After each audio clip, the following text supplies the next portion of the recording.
Amém. Quem não achou, diga: estou indo. Todos encontraram? Já ia dizer: vem que eu estou te esperando, só não demora muito. Gênesis 37 diz assim a palavra do Senhor, versículo 4: Vendo, pois, seus irmãos que seu pai o amava mais que todos os seus irmãos, aborreceram-no e não podia falar com ele pacificamente. Sonhou também José um sonho que contou aos seus irmãos, por isso o aborreciam ainda mais. E disse-lhe: ouve, peço-vos estes sonhos que tenho sonhado. E eis que estávamos atando molhos no meio do campo, e eis que o meu molho se levantava e também ficava em pé, e eis que os vossos molhos o rodeavam e se inclinavam ao meu molho. Então lhe disseram seus irmãos: tu, pois, reinarás sobre nós, tu terás domínio sobre nós. Por isso, tanto mais o aborrecia por causa dos seus sonhos e de suas palavras. Amém? Porquanto, quanto mais o odiava por causa dos seus sonhos e de suas palavras. Aleluia. Podemos assentar. Glória seja dada ao nome do Senhor. Aleluia. Meus queridos e amados irmãos, noiva do Cordeiro, nós estamos nessa noite em um trabalho de jovem, um trabalho poderoso, um trabalho abençoado, um trabalho de grande responsabilidade, porque nós entendemos que quando é uma responsabilidade de pregar em um trabalho de jovem, o meu coração se alegra, pastor, porque eu também sou jovem. A idade vai chegando, mas eu tenho que acreditar que eu sou jovem. Hoje eu estou com 39 anos, mas eu estou no meio aí dessa juventude alegre, abençoada por Deus. E esse momento é muito bom falar sobre jovem, porque eu lembro de Salomão quando ele escreve no livro de Eclesiastes falando: jovem, lembra-te do teu Criador nos dias da tua mocidade, antes que venham os maus dias. Nós sabemos, irmãos, que os maus dias sempre chegam na nossa vida, e nós temos uma agenda espiritual que nós não colocamos na nossa agenda esse mau dia, mas ele chega, e muitas das vezes quando ele chega, se nós não estivermos preparados, tem pessoas que acabam se sucumbindo no meio da caminhada, quando a tempestade vem e quando a luta vem. Mas eu sei, meus queridos e amados irmãos, que nós que somos jovens, somos fortes, porque a Bíblia diz: jovem, vocês são fortes, porque vocês já venceste o maligno. Então, ai de Satanás de se levantar contra a vida de uma juventude como essa, porque há dois caminhos que ele tem. O primeiro é de se levantar, e o segundo é de cair diante de nós, porque nós estamos servindo a um Deus que é todo poderoso. E nós sabemos, irmãos, que quando a gente está na posição de Deus, aonde Deus nos quer que nós se encontramos, o inimigo tem que bater em retirada, porque não tem lugar para o inimigo se apoderar aonde tem jovens e homens e mulheres separados por Deus para adorar e exaltar o seu santo nome. Mas quando eu abro a minha Bíblia Sagrada, no livro de Gênesis, no capítulo de número 37, haja visto que aqui está falando sobre José. Falar sobre José, meus amados irmãos, para mim é uma aventura. Por que é uma aventura? Porque falar sobre José é passar pelas páginas da Bíblia Sagrada e saber que José, ele é um sonhador. E falar sobre sonhador não é fácil, é porque é falar de alguém que tem uma linguagem do futuro. Falar sobre um sonhador não é fácil, porque é falar de alguém que a sua mente está voltada para o futuro. Só sonha, irmão, só tem sonhos quem quer ter um futuro melhor. As pessoas que não conseguem mais sonhar é porque já perdeu o seu desejo de sonhar no futuro. E aqui eu vejo a vida de José como um homem que foi um sonhador. Mas para me falar de José, eu preciso falar do seu pai, que foi Jacó, que até também recebeu o nome de Israel depois. Jacó, ele era um homem sonhador. Quem não ouviu falar dos sonhos de Jacó? Quem não ouviu falar quando Jacó chegou no deserto e inclinou a sua cabeça sobre uma pedra e ele teve um sonho poderoso, um sonho maravilhoso, e Deus até mudou ali aquele nome, o nome daquele lugar. Então isso tudo por causa de um sonho, por causa de alguém que tinha um sonho na caminhada. Falar, irmãos, aqui sobre José, falar sobre Jacó, que recebeu o nome de Israel, porque Israel significa escolhido por Deus, separado por Deus. Mas Jacó, meus amados irmãos, que é o pai de José, a Bíblia diz que Jacó, ele faz uma túnica de 12 cores e apresenta o seu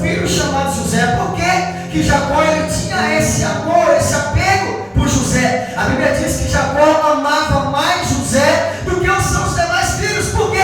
Porque José era o filho da velhice. Então nós entendemos aqui que a Bíblia faz questão de dizer que Jacó faz uma túnica de 12 cores, feita pelas suas próprias mãos, e apresenta ao seu filho chamado José. Túnica essa, meus amados irmãos, que quem usava essa túnica nessa época, nós entendemos que a túnica ela tem vários significados. O primeiro significado da túnica representa proteção. O segundo, qualidade. O segundo, reconhecimento. Quem usava essa túnica nesses dias de José era alguém que era separado por Deus e era alguém que era presenteado pelo próprio Deus. E aqui eu vejo José sendo presenteado pelo seu pai. O historiador deixou aqui no versículo 37, versículo 3, nos dias de José, todos possuíam uma túnica, ou até mesmo um manto. As túnicas eram usadas para aquecer a pessoa, carregar pertences durante uma viagem. A primeira coisa que eu aprendo aqui era que a túnica era usada para aquecer. Tem pessoas que não têm mais essa túnica, tem pessoas que perderam o aquecimento, tem pessoas que não conseguem mais usar essa túnica na sua caminhada. Eu aprendo também que a túnica ela era usada para levar os seus pertences nas viagens. Aonde você fosse, você levava essa túnica contigo. Essa túnica também enrolava os bebês, essa túnica também servia de assento, ou até mesmo servia como seguro de um empréstimo. Por exemplo, se você me devesse algo, você me emprestava aquela túnica como um penhor. E aí quando eu te entregava algo que você me devia, a túnica era devolvida. Então eu vejo aqui José presenteando, eu vejo Jacó presenteando José com essa túnica. Não era qualquer um que usava uma túnica dessa. A Bíblia diz que a túnica que José presenteou, que José recebeu de presente, era uma túnica de 12 cores. Cada cor representa uma das tribos de Israel. Então eu vejo aqui José usando essa túnica, e essa túnica que José usava era um dos motivos que trouxe inveja no coração dos seus irmãos. A Bíblia diz que os seus irmãos odiavam José, porque José foi presenteado por essa túnica do seu pai, chamado Jacó. Presta atenção, nós vamos chegar até lá. Aí a Bíblia diz, irmãos, que os irmãos de José o odiavam ele por causa dessa túnica que ele usava. E essa túnica, onde José passava, todo mundo entendia: olha, ali lá vai alguém que é diferenciado, ali lá vai alguém que o pai o presenteou. Então aquilo ali trouxe inveja no coração dos seus irmãos. Usar essa túnica aqui era um peso no mundo espiritual. Não era qualquer um que usava uma túnica dessa, mas José usou. Então esse foi um dos motivos que José usava essa túnica, e eles foram odiados pelos seus irmãos. Além de José usar essa túnica de 12 cores, que representa proteção, identidade, identificação, revestimento, além dele usar essas túnicas, a Bíblia diz que pelo amanhã, ao amanhecer, José chega diante dos seus irmãos e conta o sonho que ele teve. Ele chega para os seus irmãos e fala: olha, essa noite eu tive um sonho. Eu sonhei que nós estávamos no campo. E aí a história diz que nesse sonho que eles estavam no campo, eles se levantaram vários molhos. Mas a Bíblia diz que o molho de José ficou de pé, irmãos. E o molho dos seus irmãos se inclinava diante dos molhos de José. Quando José conta esse sonho no meio da mesa, no meio do café da manhã, eu posso conjecturar, porque a minha mente é uma mente de Cristo, diz Paulo. Eu posso conjecturar. Eu quero crer que mais ou menos no café da manhã José acorda e fala: olha, eu tive um sonho. Eu sonhei que nós estávamos atando molhos e o meu molho ficava de pé e o de vocês se inclinava perante o meu. A Bíblia diz que quando José relata esse sonho para os seus irmãos, a Bíblia diz que os seus irmãos falavam assim: olha, porventura nós vamos te servir? Porventura nós vamos ficar aos teus pés? E aí o tempo passa. Quando o tempo passa, José tem outro sonho. O segundo sonho de José, quando ele sonha novamente, ele chega diante da mesa e fala: olha, eu tive um outro sonho. Eu sonhei que o sol terra se inclinavam diante de mim. Como que Jacó entendia das linguagens do sonho? Que Jacó pensou: opa, peraí, rapaz, será que eu vou ter que prostrar diante do meu filho? Só que a Bíblia diz que Jacó recebeu esta palavra, esta revelação, e guardou no seu coração. Aleluia. Jacó recebe esse sonho do seu filho e guarda no coração. Jacó entendia, Jacó sabia o que iria acontecer mais para frente. Só que Jacó não fica com o inveja do seu filho. A Bíblia diz que Jacó guardou o sonho no seu coração. Só que o que eu acho interessante é que o pai guardou, mas os irmãos não. A Bíblia diz que quando José conta esse sonho, o segundo sonho, quando ele conta o segundo sonho, que foi o versículo que nós acabamos de ler, a Bíblia diz: e eis que estavam desatando mortos. Versículo de número 8. Então lhe disseram seus irmãos: tu, pois, deverás reinar sobre nós, tu deverás ter domínio sobre nós. Por isso, tanto mais o aborrecia, por causa dos seus sonhos e de suas palavras. Porquanto os irmãos, quanto mais o odiava, por causa dos seus sonhos e de suas palavras. Aqui está o problema. Aqui começa a perseguição, aqui começa agora a trajetória de um preço de um sonhador. Porque todos nós devemos sonhar, irmão. Todos nós temos um sonho. Só que o problema vem quando você revela o sonho que você tem. O problema vem agora. Porque tem pessoas que sonham, mas tem pessoas que não conseguem ficar calado. Tem pessoas que não conseguem guardar o sonho que ele teve. Ele quer contar para todo mundo. E na medida que todo mundo sabe dos teus sonhos e do teu segredo, ele vai começar a te perseguir para você não realizar os teus sonhos. A Bíblia diz que os irmãos de José, quanto mais o odiava por causa dos seus sonhos e de suas palavras. Quer ver alguém começar a odiar você, irmão? Conta os seus projetos para ele, conta os seus sonhos para ele, que se ele não tiver estrutura espiritual, ele vai armar uma casinha contra a sua vida. Quer ver quem é alguém de verdade? Conta os seus projetos e desejos para ele. Porque nem todo mundo torce pelo seu sucesso. Às vezes tem pessoas, irmãos, que o seu sucesso vai incomodar ele. Às vezes tem estrela que vai brilhar, quer apagar a sua. Que sucesso tem a minha estrela brilhar, ela apagando a sua. Mas os irmãos de José o odiavam ele depois que ele contou o segundo sonho. Aí começa a arquitetação de plano para matar José. Nós vamos ter que matar José, porque senão o sonho dele pode ser realizado. Irmão, quantas pessoas já te odiaram depois que você revelou seus sonhos, seus projetos, seus desejos? Esse dia eu cheguei para uma jovem e falei bem assim, ela chegou para mim e falou bem assim: irmão Giovanni, ora para mim, porque eu quero tirar minha carteira de motorista. Eu falei: não quero nem saber. Se você contar os teus sonhos para todo mundo, você vai ter dificuldade de realizar. Então pega os teus sonhos e entregue somente para Deus. Não revele os teus sonhos para ninguém, porque nem todo mundo que está do nosso lado quer ver o nosso sucesso. Os irmãos de José, pastor, diz a Bíblia que os irmãos de José, quanto mais o odiava ele, por causa dos sonhos e de suas palavras. Nem todo mundo tem o coração preparado para ouvir um sonhador.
aqui eu vejo José pagando pelo primeiro preço a José pagar. É porque quando José chega no campo para olhar os seus irmãos, para ver o que estava acontecendo, para depois levar a notícia para o seu pai, a Bíblia diz que os seus irmãos lançam a mão sobre ele. Lançaram a mão sobre José, e a Bíblia diz que quando os irmãos lançam a mão sobre José, Rubem, que era o maior, que era o mais velho, chega e fala assim: olha, vamos matar porque ele é um sonhador. E aí os irmãos unidos para matar José, a Bíblia diz que eles pegaram José e lançaram José dentro da cova, dentro de uma cisterna. Pegaram José e lançaram José dentro da cisterna. O primeiro preço que eu vejo na vida de um sonhador, todo sonhador, ele é lançado dentro de uma cisterna, porque é no meio de uma cisterna que ele vai ficar esquecido, abandonado por tudo, mas não por todos, porque Deus está de olho. Todo sonhador, ele é lançado dentro de uma cisterna, meu amigo. Às vezes você sonha, irmão, as pessoas tentam de tudo para te matar, e sabe o que eles vão fazer? Te lançar dentro de uma cisterna, te jogar dentro de uma cova. A primeira coisa que vai tentar maquinar contra a sua vida, você que é sonhador, é te lançar dentro de uma cisterna. Segundo a história, a cisterna do Egito era aproximadamente 7 metros de profundidade. E essa cisterna que eles lançaram José, a Bíblia diz que a cisterna estava seca. Lançaram José lá dentro. Eu imagino José dentro daquela cisterna, indo para um lado e para o outro. Porque se você está dentro de uma cisterna, a cisterna é um círculo. Você olha para um lado da parede, olha para o outro da parede, olha para o outro da parede, olha para o outro da parede. Imagina comigo, você sendo um sonhador e os seus irmãos se jogando dentro de uma cisterna. Imagina comigo. Aconteceu isso com José. José agora está dentro da cisterna, olha para um lado, para o outro, não vê recurso. Mas aí eu me lembro do Salmo de número 121, se não me faz memória. Eu elevo meus olhos para o monte, de onde me virá o meu socorro? O meu socorro vem do Senhor, que fez os céus e que fez a terra. Eu imagino José olhando para cima, e de lá de cima tem uma janelinha, um círculozinho pequenininho, porque imagina você 7 metros abaixo, sendo lançado pelo seu irmão. Quando você olha para cima, você vê aquele círculozinho pequenininho, e você pensa assim: eu estou abandonado aqui nesse lugar. Agora não tem como eu sair mais daqui. Como que eu posso me sair daqui? Irmão, imagina comigo como que José ia fazer para que ele saísse daquela cisterna sozinho. Ele não tinha uma corda, ele não tinha como sair daquela cisterna sozinho. Tem momentos na nossa vida que nós estamos se encontrando sozinhos na caminhada. Tem momentos na nossa vida que muitos nos perseguem, muitos nos odeiam, muitos nos caluniam, e nós se sentimos sozinhos na caminhada. Só que as mesmas pessoas que te jogaram na cisterna vão te tirar de lá. Talvez podem não te tirar de dentro dessa cisterna com o mesmo projeto que você pensa que eles podem estar te tirando. Mas eles podem estar te tirando de lá com projetos piores ainda para a sua vida e para o seu ministério. Às vezes tem um momento que nós se encontramos na cisterna e aí aparece um recurso e a gente fala: nossa, alguém me ajudou. E aí quando você dentro das costas, aquele alguém que te ajudou te trai. Porque a Bíblia diz que pelo amanhecer, irmão, José está ali agora aprisionado naquela cisterna. E a Bíblia diz que aparecem seus irmãos novamente e tira José de dentro daquela cisterna. Eu imagino José dentro daquela cisterna dizendo: Rubem, Rubem, você não pode fazer isso, Rubem, porque Rubem era mais velho, era o responsável. Rubem, me tira daqui, eu não posso ficar aqui. Eu imagino Rubem dizendo: aí, ó sonhador, o teu lugar é na cisterna, sozinho, abandonado. Mas a mesma pessoa que te jogou na cisterna vai te tirar de lá. A Bíblia diz que assim como o preço que José passa, é que ele é vendido. Seus irmãos não tiram ele dali, ele pensa que já está tudo mudado. Eu estou correndo porque eu digo: não espera, isso é mensagem para 3, 4 horas na loja. Até chegar lá no Egito. Até chegar lá no sol e a lua e 11 estrelas se inclinando, isso é mensagem para 3 horas. Eu tenho que resumir com 15 minutos. Mas eu quero chegar, eu quero falar sobre os 5 preços do sonhador. José agora, irmão, seus irmãos tiram José de dentro daquela cisterna. Eu imagino seus irmãos jogando uma corda para José. Eu imagino José pegando e segurando aquela corda. E eu imagino seus irmãos o puxando. Quando seus irmãos estão puxando, eu imagino que quando ele chega lá em cima, ele pensa que tudo acabou.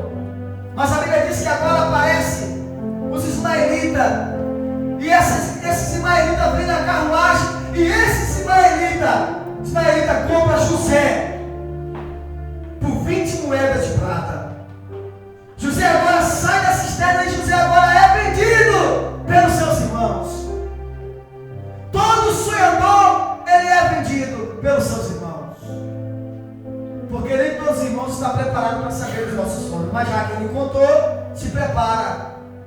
Já que você contou seus projetos, se prepare. Porque vão tentar fazer de tudo para não realizar os seus projetos. O segundo preço que José passa, ele foi vendido pelos seus irmãos por 20 moedas de prata.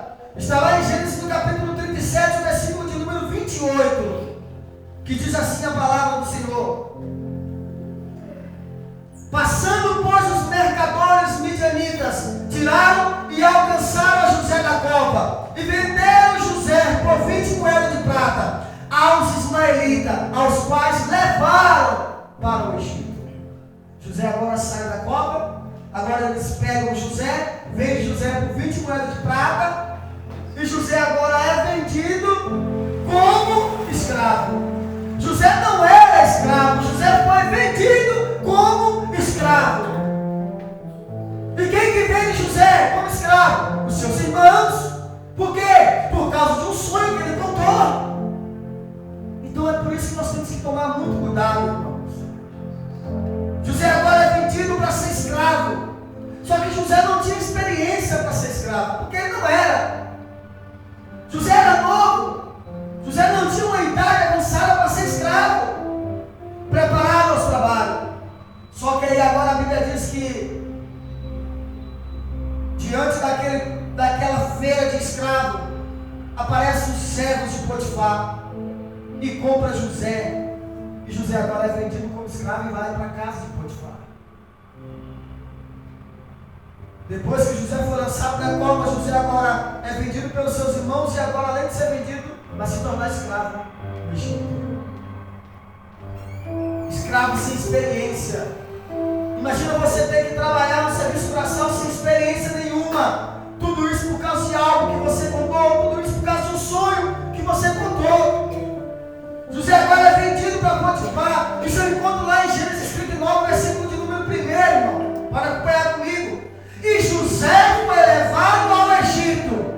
E Potifar, eunuco de Faraó, capitão da guarda, varão egípcio, comprou da mão dos ismaelitas que tinha levado para lá. José agora está longe de casa. José agora não está perto de seus irmãos. José agora não está perto de seu pai. José agora é vendido como escravo. E aí agora a Bíblia diz que quando José é vendido como escravo, ele vai direto para a casa de Potifar. Quando ele chega na casa de Potifar, começa a trabalhar, um jovem que tinha experiência nos trabalhos, um jovem que Deus estava presente com ele, em tudo que José fazia, a mão de Deus estava sobre ele. Essa é a diferença de um jovem separado por Deus para uma grande obra. A diferença está em Deus estar conosco. Aonde a gente coloca a mão, o Eterno também coloca a sua mão. Potifar se engraçou com José, pela presença dele, pela personalidade dele. Potifar amou José. Leva agora José para ser escravo dentro da sua própria casa. A Bíblia diz que agora José, dentro daquele palácio ali, trabalhando como escravo, ele passa pelo segundo preço, pelo quarto preço, que é o preço da calúnia. Porque a Bíblia diz que José ele era um homem formoso. Se ele era um homem formoso, ele não era qualquer tipo de jovem, ele era um jovem avistoso. Se ele era um jovem avistoso, a Bíblia faz questão de dizer que a esposa de Potifar se engraçou por ele. E aí ela começa de ideia para ele. Só que ele tinha um projeto, ele tinha um sonho, ele não poderia quebrar o seu sonho. Ele não poderia quebrar a aliança que ele tinha com Deus. Tem muitos jovens que têm sonho, mas quando chega diante da esposa de Potifar, que é linda, bela, perde a estrutura. Esquece do compromisso com Deus. Porque a esposa de Potifar não era qualquer uma. Irmão, quantos jovens já caíram em adultério por causa de mulheres que aparecem no seu caminho para atrapalhar seus sonhos, seus projetos? Quantos jovens já caíram em adultério porque levantaram mulheres bonitas, mas vaidosas, para matar os sonhos? Mas José não era bobo. José tinha um compromisso com Deus. José não se vendeu por 5 minutos de prazer. Porque hoje em dia tem muitos jovens que estão vendendo seu ministério. Hoje em dia, irmão, tem muitos jovens que estão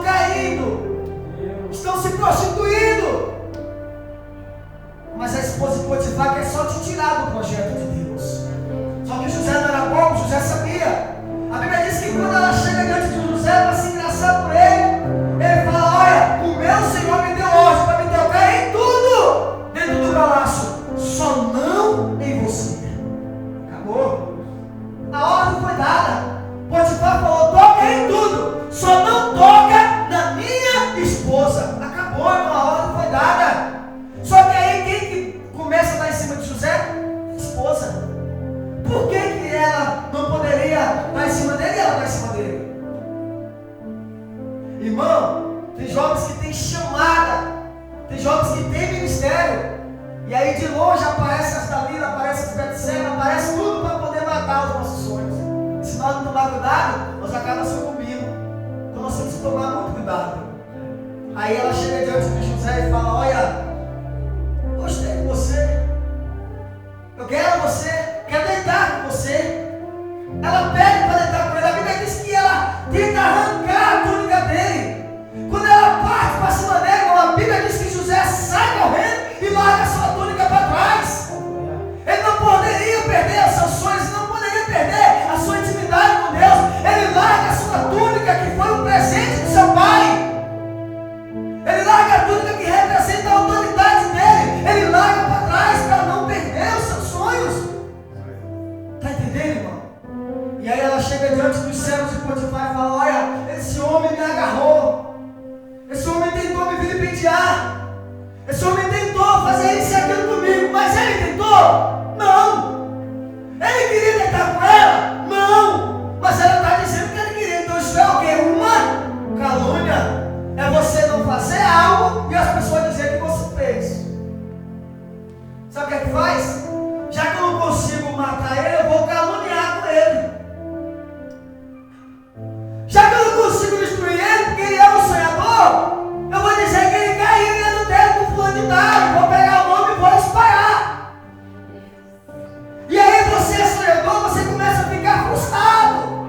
Porque as pessoas começam a te caluniar, começam a falar o que não está acontecendo. Só que a calúnia, irmão, todo mundo tem facilidade de acreditar. Aí é que está o problema. Porque ninguém para te ouvir. As pessoas só querem parar para ouvir o caluniador. Não quer ouvir o que foi caluniado. Irmão, quantos pastores estão hoje vivendo no centro das ruas de Belo Horizonte?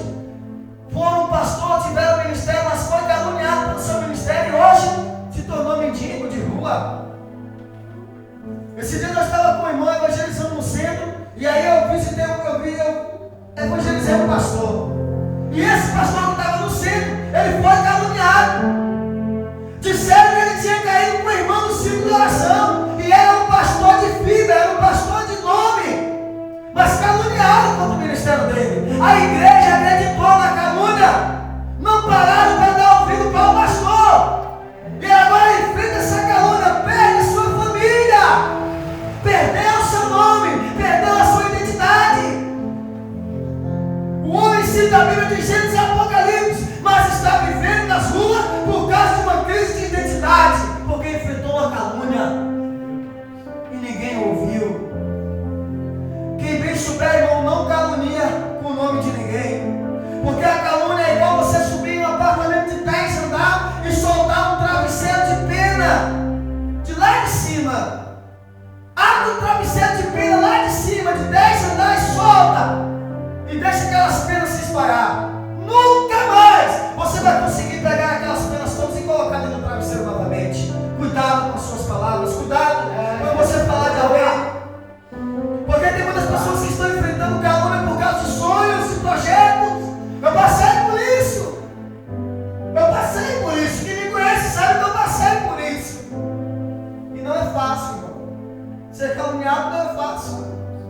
As pessoas olham para nós, vê a gente pregando, vê Deus usando, vê Deus honrando, vê Deus operando, vê que a gente tem sonhos, e aí sabe o que ele faz? Vou tentar parar. Ele está indo longe demais. E aí vem com o espírito da vaidade no colo, porque eu não sou vaidoso. Aí vem com o espírito de mulher de sedução no colo, porque eu tenho minha esposa, sou casada desde os 25. Eu amo minha esposa, eu tenho filhos, e eu não vou perder as minhas duas alianças, a primeira com Deus e a segunda com a minha esposa, longe disso. Então não tem como. E aí sabe o que faz? Eu vou caluniar. Eu vou usar a calúnia. E aí, diz o salmista que a calúnia dói os ossos. A calúnia dói os ossos, irmão. Eu não sei se você já foi caluniado. José foi. José passou por essa calúnia. A esposa de Potifar falou: olha, ele queria deitar comigo, ele queria me vilipendiar. Olha aqui a capa dele, olha a túnica dele aqui. E aí lançaram mão sobre José e prenderam José novamente. José agora passa pelo quinto preço.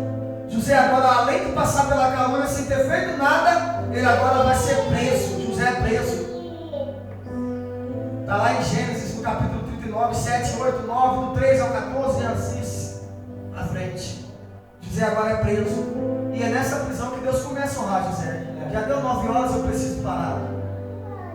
É nessa prisão que Deus usa o José para interpretar o sonho do copeiro, usa o José para interpretar o sonho do padeiro. Depois o padeiro morre, o copeiro volta para a casa de Potifar. Vou finalizar com 5 minutos, tá bem, pastor?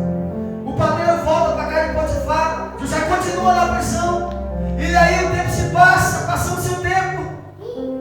O rei tem um sonho. Olha, eu tive um sonho, esse sonho me perturba, esse sonho está me atormentando. Só que aí quem é que vai interpretar o sonho do rei? Porque ele sonhou que 7 vacas magras se levantavam do campo, do rio, e 7 vacas gordas. Estou resumindo aqui, finalizando. 7 vacas magras e 7 vacas gordas. E a Bíblia faz questão de dizer que a vaca magra comeu as 7 vacas gordas. Era o sonho do rei. E quem queria interpretar? Quem que tinha discernimento para interpretar o sonho? Os adivinhadores não tinham. Os magistrados não tinham. Os encantadores não tinham, porque eles não têm essa graça. Essa graça de Deus para quem? Deus deu para quem? Aleluia. Essa graça de Deus para o sonhador que estava agora na prisão, esquecendo por tudo e por todos. Quando José pensa que está na prisão, aí o copeiro fala: olha, eu lembro de um jovem que ele interpretou meu sonho, e depois de 3 dias, rei, eu vi ser o seu copeiro. Eu lembrei de José. Aleluia! José é lembrado pelo copeiro. Quando José é lembrado pelo copeiro, agora a Bíblia diz que José agora amanhece um dia, José agora sai da prisão e volta para o palácio de novo. Agora vai interpretar o sonho do rei. Quando José vai interpretar o sonho do rei, ele explica tudo. Olha, esse tempo é 7 anos de prosperidade, 7 anos de bonança, 7 anos de crise. Você tem que levantar alguém que tem capacidade para administrar nesse período da escassez. José ele não fala: olha, coloca eu para ser o representador. José não fala isso. José, por ele ser um senador, ele não se coloca no lugar do eu. Ele não quer ser. Ele sabe que ele é, só que ele não quer ser. José fala assim: olha, você tem que levantar alguém que tenha sabedoria para administrar. Talvez você, jovem, pode ser alguém levantado por Deus na sua empresa para administrar o seu setor. Aleluia.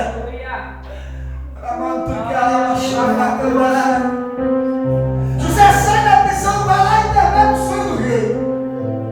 E o rei chega para ele e fala assim: olha, quem vai ser este homem é você. Oh, aleluia. Quem vai ser este homem é você. José agora, depois de haver interpretado, José agora começa a administrar. E o que eu acho mais interessante, irmãos, aqui é que Deus quebra o protocolo para te honrar. Aleluia. Não tinha ministério de governador no Egito. Não tinha ministério de governador. Você não vê a Bíblia falando sobre governador, mas Deus levanta José, o primeiro e o último governador. Aleluia. Aleluia. José foi o primeiro e o último governador. Não tinha governador. Não existia governador. Deus vai lá e levanta um novo cargo para José e só para ele. José agora começa a governar. José agora começa a reinar. Período de fome. José agora começa a reinar. E nesse período da fome, a Bíblia diz que houve fome em vários lugares. Houve uma grande fome no Egito, em vários lugares. E aí quem é que vem para chegar diante do governador? Do sonhador? Quem é que chega diante do sonhador? Aí se resume o sonho que ele teve.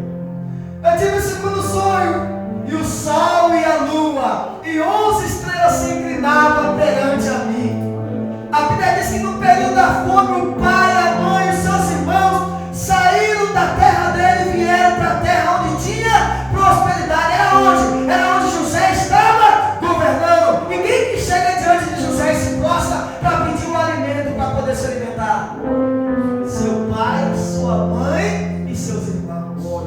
Olha Deus realizando o sonho de José. Aleluia. Olha Deus realizando o sonho daquele sonhador. Olha Deus cumprindo o sonho do sonhador. Eu tive o segundo sonho. Eu sonhei que o sol e a lua, meu pai e minha mãe e 11 estrelas, meus irmãos, se inclinavam perante a mim. Irmãos, o que Deus nos promete, Ele é fiel para cumprir.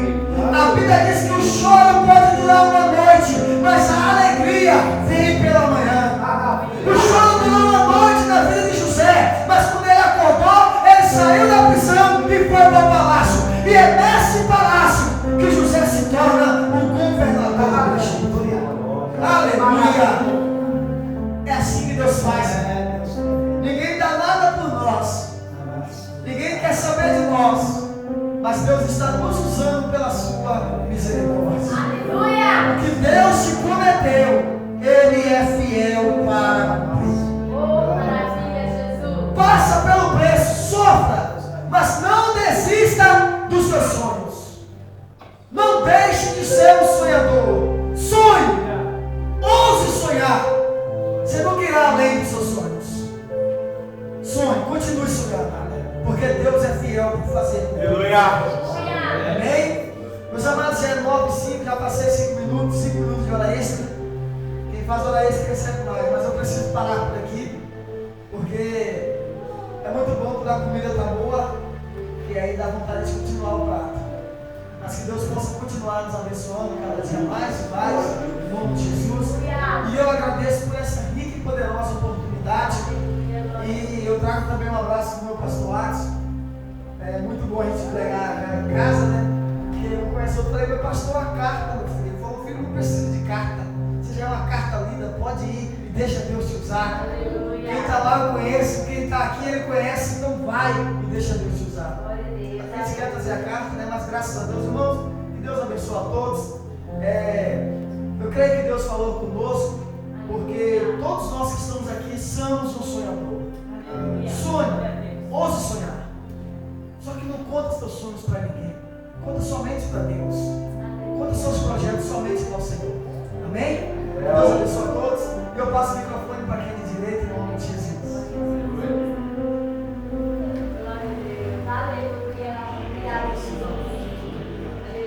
Amém, por Deus.